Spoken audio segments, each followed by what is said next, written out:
تو یہ جو ہماری باڈی کی نیڈ ہے نا، کھانا پینا اور یہ جو خواہشات ہیں، جو یہ ان کا برداشت کرنا یہ بہت مشکل ہے. اور رمضان میں اللہ انہی 3 چیزوں پہ پابندی لگا دیتے ہیں.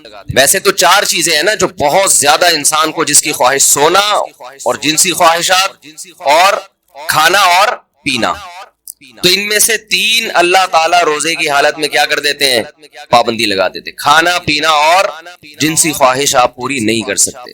سونے پر اللہ پابندی نہیں لگاتے، یہ اللہ کی رحمت ہے. اللہ چاہتے تو رمضان میں سونے پر بھی پابندی لگا دیتے، لیکن ما جعل علیکم فی الدین من حرج، قرآن کہتا ہے ہم نے دین میں تنگی نہیں رکھی. ایسا دین بنایا جو ہر دور میں ہر انسان کے لیے سوٹیبل ہو، اس کے لیے اس پر عمل کرنا ممکن. نیند کا سیٹ اپ اس میں زیادہ پریشانی ہو جاتی اور عین ممکن ہے صحت کو نقصان ہونا بھی شروع ہو جاتا. تو رمضان کا مقصد لوگوں کی صحتوں کو نقصان پہنچانا نہیں ہے، لوگوں میں خواہشات پہ کنٹرول کرنے کا جذبہ پیدا کرنا ہے. اور ویسے بھی حکمت کی بات کیا ہے کہ اللہ اگر نیند پہ پابندی لگا دیتے نا، نیند پہ، تو کیا ہوتا؟ لوگ مغرب کے بعد سوتے اور فجر میں اٹھتے. کیا خیال ہے؟ تو نیند ڈبل کر رہے ہوتے، اس کا کوئی فائدہ نہیں تھا. یعنی نیند ایسی چیز ہے نا، جب آپ پہ مسلط ہوتی ہے تو آپ کے لیے اس کو روکنا ممکن نہیں رہتا. اب دن کے ٹائم میں نیند آتی ہے، آپ لازماً آنکھ لگ رہی ہوتی ہے، آپ کہیں بھی بیٹھے ہوتے آنکھ لگ جاتی ہے. اب یا پھر لوگ کیا کرتے، اتنی لمبی لمبی راتوں کو نیند لے لیتے، تو جو مقصد ہے وہ حاصل نہیں ہوتا. کھانے میں بھی ایسا ہی کرتے ہیں لوگ. بھائی انہوں نے کہا کہ بھائی صبح صادق سے لے کے مغرب تک کھانے پر پابندی ہے، تو مغرب سے کھانا شروع کرو، سحری تک نان اسٹاپ. اور کھاتے ہیں الحمدللہ. پاکستانی قوم غربت مہنگائی میں بھی دبا کے پھوڑنا پھاڑنا لگا ہوا ہے. لیکن آپ جتنی بھی اسپیڈ سے جتنا بھی کھا لیں، اس کے بعد بھی بہرحال چند گھنٹوں کے بعد آپ کا معدہ خالی ہوتا ہے. تو یہ صبح صادق سے لے کے غروب آفتاب تک اتنا ٹائم ہوتا ہے کہ نان اسٹاپ آپ ساری رات بھی پھوڑتے پھاڑتے رہیں، پھر بھی 5-6 گھنٹے بعد، سحری کے 6, 7, 8, 10 گھنٹے بعد معدہ کیا ہو جائے گا؟ خالی. اور وہ ٹینشن ہوگی نہیں. آ رہی بات سمجھ میں میرا خیال؟ تو اللہ میاں نے ہم سے نا یہ قربانی دلوائی ہے رمضان میں کہ تھوڑا منہ کو کیا کرو، کنٹرول. سب سے بڑا مسئلہ ہم نے علماء سے سنا ہے کہ جس آدمی کا اپنے منہ پہ کنٹرول نہیں ہے، باقی کسی خواہش پہ وہ کنٹرول نہیں کر سکتا. اور یہ بالکل درست بات ہے. دیکھو دنیا میں 2 قسم کے فلسفے ہیں، اس پر تو غیر مسلم اور مسلم سب کا اتفاق ہے کہ انسانیت کو کامیابی کی طرف لے جانا چاہیے، ہے یا نہیں؟ بھائی امریکہ بھی یہی بات کرتا ہے، انسان کو کس طرف لے کے جاؤ؟ کامیابی. جاپان والے بھی کہتے ہیں بھائی ایک سکسیسفل نیشن بننا چاہیے ہمیں، کامیاب بننا چاہیے ہمیں. اور اسلام بھی یہی کہتا ہے. لیکن غیر مسلموں کے ہاں کامیابی نام ہے خواہشات کے پورا ہونے کا. آپ کی تمام خواہشات پوری ہو رہی ہیں تو آپ ایک کامیاب انسان. سمجھتے ہو کہ نہیں سمجھتے ہو؟ اگر آپ کی ہر خواہش پوری ہو رہی ہے تو آپ کیا ہیں؟ کامیاب. لیکن اسلام کیا کرتا ہے؟ آپ کی جگہ جگہ خواہشات پہ پابندیاں لگا رہا ہوتا ہے. جگہ جگہ آپ کی خواہشات پہ کیا لگاتا ہے؟ پابندیاں. یہ نہیں کرنا، یہ نہیں کرنا، یہ لیگل ہے، یہ لیگل ہے. بہت ساری اور بڑی خطرناک قسم کی پابندیاں بھی لگا دیتا ہے اسلام، جس کا غیر مسلم تصور ہی نہیں کر سکتے کہ ان سے بچیں ہم. آپ اپنی مرضی سے سو سکتے ہو اسلام میں؟ عشاء سے پہلے سو سکتے ہو؟ بولو نا، یوں کر دیا کرو تو پتہ تو چلے. نہیں سو سکتے. فجر سے پہلے اٹھنا ضروری ہے یا نہیں ہے؟ اب ایک آدمی کہہ رہا ہے یار میں سو رہا ہوں لمبا، بس 11 بجے اٹھوں گا. نہیں بھائی، آپ کو اسلام پابندی لگائے گا کہ آپ کو اپنی مرضی سے سونے کی اجازت نہیں، اٹھنا پڑے گا. سردی ہے، وضو کا دل نہیں کر رہا، یخ ٹھنڈا پانی ہے، اسلام کیا کہے گا؟ غیر مسلم کیا کہے گا؟ بھائی نہیں اٹھو، یا اٹھ گئے ہو تو ہاتھ منہ مت دھو. لیکن اسلام آپ پہ پابندی لگائے گا آپ کو ہاتھ منہ دھونے پڑیں گے، چاہے ٹھنڈ لگے یا نہ لگے. بلکہ سردیوں میں وضو کرنے میں حدیث میں آتا ہے بہت زیادہ ثواب ہے. ایسے گناہ جھڑتے ہیں جیسے درختوں کے پتے جھڑتے ہیں سردیوں میں. پھر اسلام آپ پہ پابندی لگاتا ہے حلال حرام کی پابندیاں. نظر بھی اٹھا کے دیکھنے نہیں دیتا کسی انٹی کو. کتنی سخت پابندی ہے یہ نہیں؟ گورا سوچ سکتا ہے اس پابندی کو؟ تو نائٹ کلب میں جاتے ہیں، شراب پیتے ہیں. اور اسلام کہہ رہا ہے کہ نائٹ کلب جا کے زنا کرنا تو بہت ہی بڑا جرم ہے. لا تقربوا الزنا، قریب بھی نہیں پھٹکنا. کوئی انٹی جا رہی ہے اس نیت سے دیکھ لوں کہ یار کیسی ہیں، یہ بھی آپ کے لیے کیا ہے؟ Not allowed. اچھا جو غیر مسلم لوگ ہیں ان کے یہاں کہ انسان کی ہر خواہش پوری ہو، وہ سمجھتے ہیں کہ یہ کامیابی ہے. حقیقت پتہ ہے کیا ہے؟ جس کی ہر خواہش پوری ہوتی ہے وہ ڈپریشن کا مریض بنتا ہے. یہ بات خوب اچھی طرح کھوپڑی میں بٹھا لو. جس کی ہر خواہش پوری ہوگی وہ کیا ہوگا؟ وہ اسٹریس اور ڈپریشن میں جائے گا. وجہ اس کی ہے کہ آپ کی ہر خواہش پوری ہو سکتی نہیں ہے. اگر ہو رہی ہے نا تو اس کا نتیجہ نکلے گا کہ آپ میں خواہشات پہ کنٹرول کرنے کی طاقت ختم. ایک اسٹیپ ایسا آتا ہے جہاں کوئی نہ کوئی خواہش آپ کو قربان کرنی پڑتی ہے. دنیا میں کوئی شخص فرعون بھی ایسا نہیں گزرا کہ اس کی ہر خواہش دنیا میں پوری ہوئی ہو. ساری پوری ہو رہی تھی، موسیٰ علیہ السلام آ گئے، ایک دم دماغ کھٹکا نا اس کا، یہ کیا ہو گیا بھائی؟ یہ تو ہوتا ہے. جتنی بھی آپ کے اندر خواہشات ہیں نا پوری کرتے رہیں، کہیں نہ کہیں آ کے قدرت کی طرف سے بیریئر کھڑے ہو جاتے ہیں آپ کی راہ میں، اور آپ خواہشات پوری کرتے کرتے یوز ٹو ہو چکے ہوتے ہو. آپ کو خواہشات پہ کنٹرول کرنے کی عادت نہیں رہتی. پھر آپ جاتے ہو اسٹریس میں، ڈپریشن میں، اور چیخو پکار، مار دھاڑ. جیسے جو بچے زیادہ لاڈ پیار میں پلتے ہیں وہ بچے شور شرابہ زیادہ مچاتے ہیں. جن بچوں پہ ماں باپ کا کنٹرول ہوتا ہے کہ کچھ خواہشات پوری کر دی، کچھ پوری نہیں کی، وہ بچے بھی کنٹرولڈ ہوتے ہیں. یقین نہ آئے تو جا کے مشاہدہ کر لو. میں نے بہت سے بچے ضدی دیکھے، چیزیں اٹھا کے پھینک رہے، کوئی بات نہیں مانتے. وجہ اس کی ہے کہ ماں باپ ان کی ہر بات مانتے. نہیں آ رہی سمجھ میں؟ پتہ نہیں آپ لوگ لاڈلے بچے ہیں اپنے ماں باپ کے، یا لاڈلے نہیں ہیں تو یہ تو اللہ ہی جانتا ہے. لیکن ہم نے ایسے بچے مارکیٹ میں ہر خواہش پوری ہو رہی ہے، بچہ چڑچڑا ہو گیا. اچھا جس بچے کے ساتھ اس کا کوئی بہن بھائی نہ ہو وہ بھی چڑچڑے ہو جاتے ہیں. اس کی وجہ یہ کہ بہت زیادہ لاڈ پیار اس اکلوتے کو مل جاتا ہے. کیا ہوتا ہے؟ اکلوتے. دوسرا مارکیٹ میں قریب العمر ہوتے نہیں ہیں، دو چار، تو ماں باپ کی ساری لاڈ کا اور پیار کا مرکز یہ اکلوتا. اس کی ہر خواہش پوری. آپ میں سے کوئی اکلوتا ہو تو پیش کی معذرت. نتیجہ کیا نکلتا ہے؟ اس کی طبیعت میں چڑچڑاپن پیدا ہونا شروع، مار دھاڑ.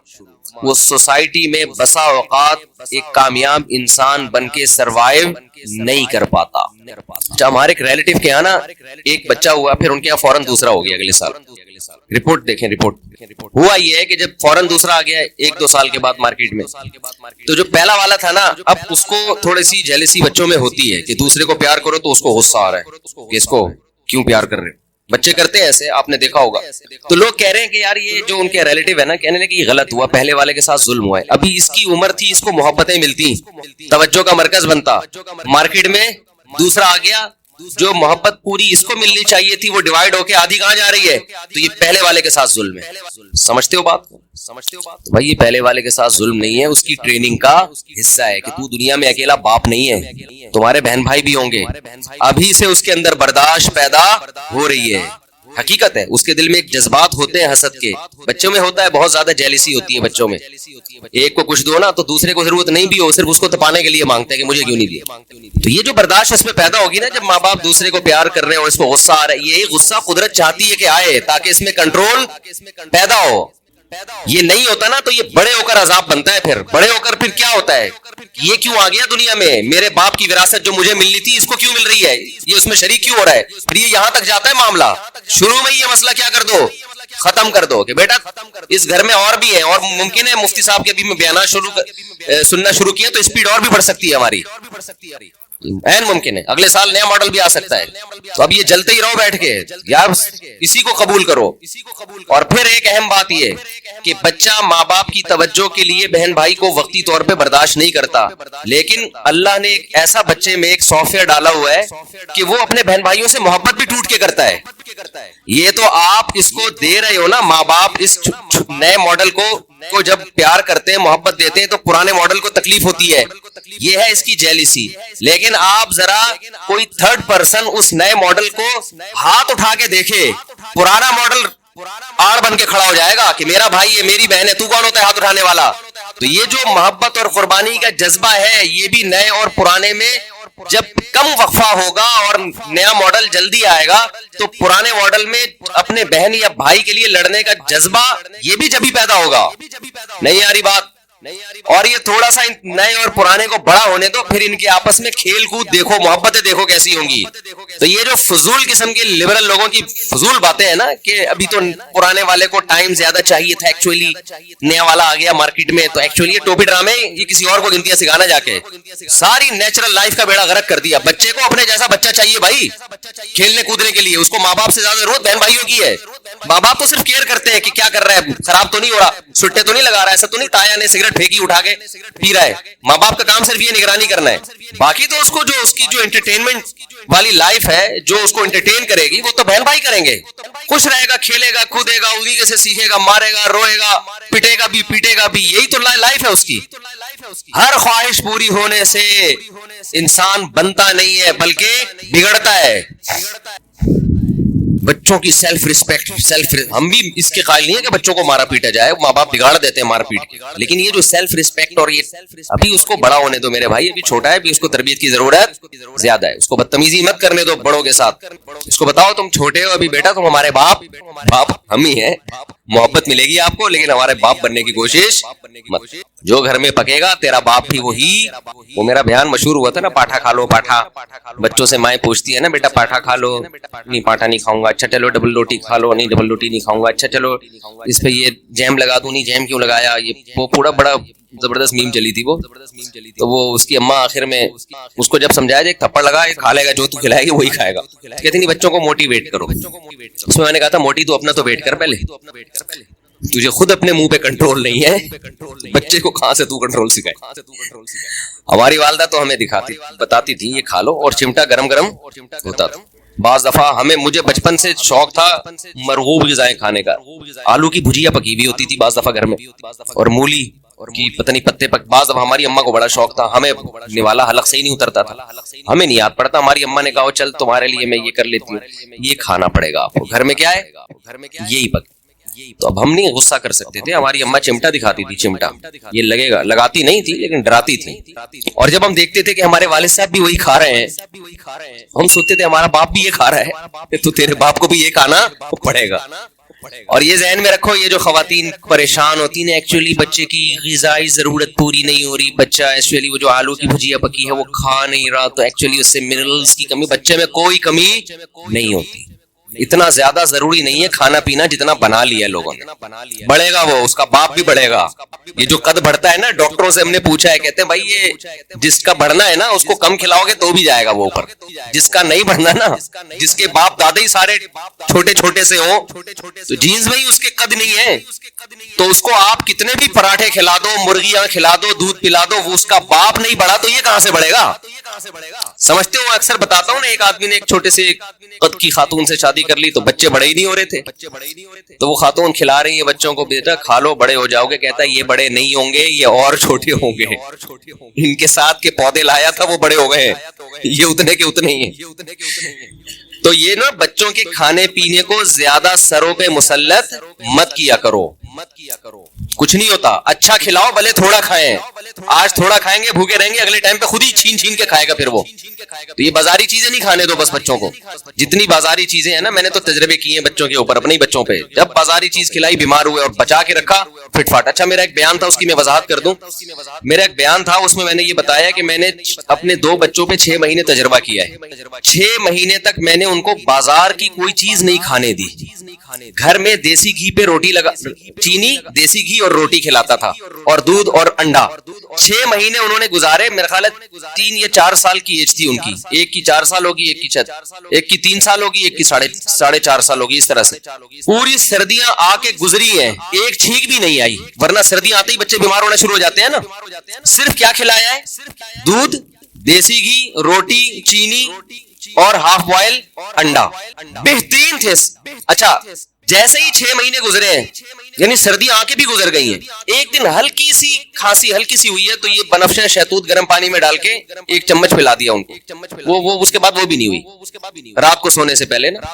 بہترین 6 مہینے گزارے انہوں نے, کوئی بیماری نہیں, کوئی چھینک نہیں, کچھ بھی نہیں. 6 مہینے کے بعد کیا ہوا ہے کہ کوئی ریلیٹو آئے, انہوں نے بسکٹ کھلا دیے, اور اسی کے بعد طبیعت خراب ہو گئی.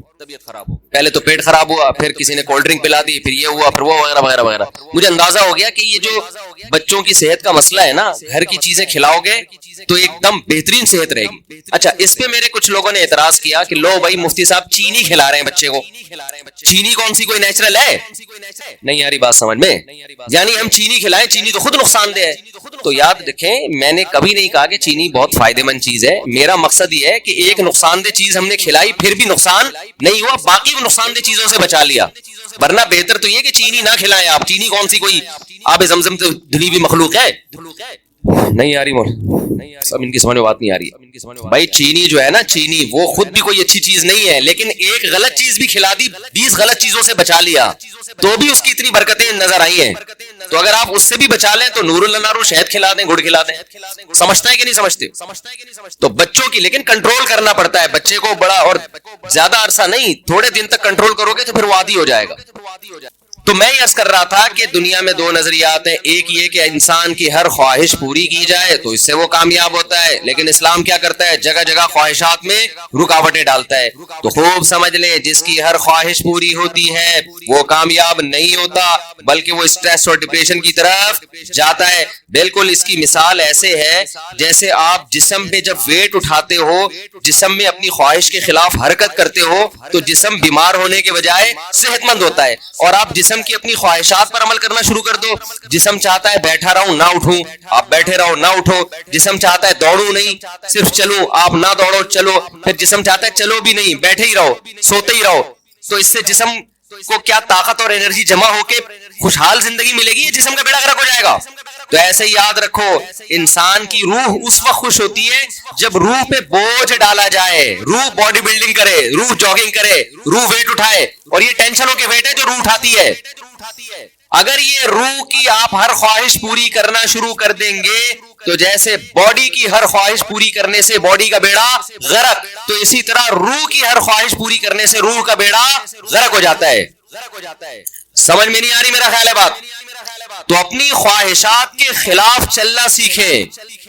ہاں, ہر خواہش کی مخالفت نہیں. جیسے آپ نے باڈی, جب جو لوگ جم جاتے ہیں ویٹ اٹھانے کا دل کرتا ہے کیا؟ نہیں کرتا نا, بس جسم پہ بوجھ ڈال کے اٹھا رہتے, تبھی یوں وہاں کی آوازیں بھی آ رہی ہوتی ہیں. اگر مزہ آ رہا ہوتا تو ویٹ اٹھاتے واہ واہ واہ ہنسی آ رہی ہوتی, ایسا تھوڑی ہے. تو اسی طرح یاد رکھیں, ہاں ویٹ حد سے زیادہ اٹھائے گا تو باڈی خراب ہو جائے گی. اسی طرح روح پہ جب بوجھ حد سے زیادہ پڑ جاتا ہے تو پھر روح خراب ہونا شروع ہوتی ہے. لیکن یہ اللہ کی رحمت ہے کہ اس نے ہماری روح پہ حد سے زیادہ بوجھ ڈالا ہی نہیں ہے. اگر اللہ کہہ دیتا 24 گھنٹے کے روزے رکھو پورے رمضان, اور سحری میں صرف 10 منٹ کھانے کی اجازت ہے, 23 گھنٹے 50 منٹ بھوکے رہنا ہے, 10 منٹ کیا کرنا ہے, کھانا کھانا ہے, تو شاید یہ ہماری طاقت سے زیادہ بوجھ ہم پہ ڈال دیا جاتا. مرتے پھر بھی نہیں, اتنی جلدی مرتا نہیں آدمی بھوک سے, یاد رکھو. لیکن یہ ممکن ہے کہ ہم پہ ہوتا نہیں ہم سے. ما جعل علیکم فی الدین من حرج, اللہ کہتے ہیں اعتدال سے بوجھ ڈالا ہے. اللہ کہہ دیتا 50 نمازیں پڑھو تو پڑھنی پڑتی کہ نہیں پڑھنی پڑتی؟ کتنی ٹینشن والا کام ہو جاتا بھائی, کتنی ٹینشن والا کام. اللہ میاں نے 5 رکھی, اور وہ بھی دن کے 2 کناروں پر رکھ دی 2 نمازیں, اور صرف عصر اور مغرب ایسی ہیں جو جلدی جلدی آتی ہیں, ورنہ بڑا فاصلہ ہے ان 2 نمازوں کے درمیان. اللہ میاں نے حکم دیا نظر کی حفاظت کرو, لیکن ساتھ میں نکاح کی ترغیب بھی دے دی, تو آسان کر دیا نا. اگر یہ ہوتا کہ عیسائیوں میں پادریوں کی طرح پادریوں کو حکم تھا کہ شادی نہ کرو, جیسے انہوں نے خود بنایا ہوا تھا, ان کے مذہب کا نہیں تھا, لیکن دوسری طرف زنا پر بھی پابندی, تو ڈپریشن میں جاتے کہ نہیں جاتے؟ اللہ میاں نے کہا بھائی نظر کی حفاظت کرو, اور یہ بھی ہمارے فائدے کے لیے. اگر اللہ حکم دیتے نظر کی حفاظت نہ کرو لیکن صرف زنا سے بچو, تو زنا سے بچنا بہت مشکل ہو جاتا, کیونکہ جو برائیوں میں پڑتے ہیں نظر کی حفاظت نہیں کرتے ان کے لیے زنا آسان ہو جاتا ہے, اور جو نظر کی حفاظت کرتے ہیں ان کے لیے زنا مشکل ہوتا ہے. تو یہ بھی ہمارے فائدے کے لیے حکم دیا کہ بھئی ایسا کام ہی مت کرو کہ اس کی طرف تمہاری برائی کی طرف توجہ جائے تمہاری. اللہ میاں نے حکم دے دیا ماں باپ کی اطاعت کرو, فرما برداری کرو, لیکن اس کی بھی ایک لمٹ رکھ دی, ایک حد رکھ دی. یعنی کوئی ایسا حکم نہیں ہے جو ایسا بوجھ ہم پہ ڈالا جا رہا ہو جو ہمارے بس میں ہو ہی نہیں. سود کو حرام قرار دے دیا, لیکن مزاربت اور شرکت کو جائز قرار دے دیا. آپ کسی کو لون دے کے متعین نفع لیتے ہو کہ 1 لاکھ پہ 2,000 روپے 5,000 حرام ہے، لیکن ایسا نہیں کہ پابندی لگا دی. اللہ نے کہا یہی 1 لاکھ روپے دو، جو پروفٹ ہوگا اس میں شرکت کر لو. سمجھ میں آ رہی ہے بات؟ جو پروفٹ ہوگا اس میں کیا کر لو بھائی، تجھے جتنا پروفٹ ہوگا اس میں اتنے فیصد میرا. اب وہ گھننا بن کے پروفٹ بتانا پڑے گا اس کو. اور جو سرمایہ دار لوگ ہیں نا وہ پروفٹ بتانا نہیں چاہتے، وہ کہتے ہیں ہم آپ کے 1 کروڑ سے جتنا بھی اٹھائیں آپ کو اتنا ملے گا بس. اسلام کہتا ہے نہیں بھائی، پیسہ اس کا لگ رہا ہے تو اس کو بتاؤ تو صحیح کتنا کما رہا ہے تو. ابے 1% بھی دو گے نا آپ. دیکھو آپ نے زید کو 1 کروڑ روپے دیے، زید کو کہا تو 1 کروڑ سے جتنا بھی کمائے گا نا بے شک مجھے 1% دے دے، لیکن پرسنٹیج ہونی چاہیے 1%. اس کا فائدہ کیا ہوگا؟ وہ